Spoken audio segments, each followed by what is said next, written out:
Masya Allah, inilah 5 mukjizat Nabi Muhammad yang sangat menakjubkan.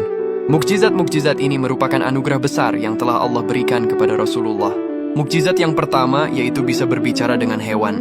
Nabi Muhammad dahulu memiliki kemampuan untuk berkomunikasi dengan hewan, yang merupakan tanda keistimewaan dan mukjizatnya.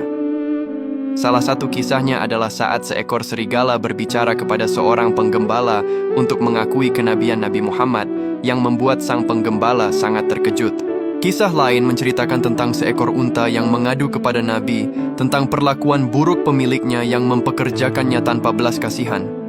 Nabi kemudian menasihati pemilik unta tersebut untuk memperlakukannya dengan baik. Peristiwa-peristiwa ini menunjukkan bagaimana seluruh makhluk Allah termasuk hewan mengakui kebesaran dan kenabian Rasulullah SAW. Adapun mukjizat yang kedua yaitu mukjizat pohon yang bisa berjalan. Suatu hari ada seorang Arab Badui yang sangat keras hatinya menantang Nabi Muhammad untuk membuktikan kenabiannya. Nabi kemudian menunjuk 2 pohon yang letaknya berjauhan dan memerintahkan salah satunya untuk datang. Atas izin Allah, pohon itu bergerak dengan mencabut akarnya dari tanah, lalu berjalan menghadap Nabi. Setelah sampai, pohon itu mengucapkan salam kepada beliau. Kemudian atas perintah Nabi, ia kembali ke tempatnya semula. Peristiwa ini membuat Arab Badui tersebut takjub dan bergetar hatinya. Ia akhirnya beriman dan bersyahadat di hadapan Rasulullah. Adapun mukjizat yang ketiga, yaitu mukjizat air memancar dari jari. Mukjizat ini terjadi beberapa kali dalam kondisi darurat, salah satunya pada peristiwa perjanjian Hudaybiyah. Saat itu, para sahabat yang kehausan dan membutuhkan air untuk berwudu hanya memiliki sedikit persediaan. Nabi Muhammad kemudian meletakkan tangannya ke dalam sebuah wadah kecil. Dengan kuasa Allah, air memancar deras dari sela-sela jari jemarinya. Air yang sedikit itu mencukupi kebutuhan seluruh pasukan yang berjumlah ratusan orang, bahkan masih tersisa setelah semua orang berwudu dan minum. Peristiwa ini menunjukkan bagaimana Allah memelihara hamba-hambanya dan memberi keberkahan melalui perantara nabinya.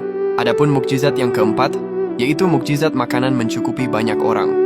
Dalam peristiwa Perang Khandaq, para sahabat dalam kondisi kelaparan parah. Seorang sahabat bernama Jabir bin Abdullah melihat kondisi Nabi yang juga kelaparan. Ia pulang dan meminta istrinya memasak sedikit gandum dan seekor anak kambing. Jabir mengundang Nabi secara rahasia untuk makan bersama. Namun Nabi mengumumkan undangan tersebut kepada seluruh pasukan. Dengan keberkahan doa beliau, makanan yang seharusnya hanya cukup untuk beberapa orang itu, secara ajaib dapat mengenyangkan seluruh pasukan yang jumlahnya ratusan, bahkan masih ada sisa. Mukjizat ini memperlihatkan kekuatan doa dan keberkahan yang Allah berikan kepada nabinya. Adapun mukjizat yang kelima, yaitu mukjizat awan yang menaungi. Dahulu Nabi Muhammad selalu dinaungi oleh awan, baik saat beliau masih kecil, maupun setelah menjadi Rasul. Salah satu kisah yang terkenal adalah saat beliau kecil ikut pamannya Abu Talib berdagang ke Syam.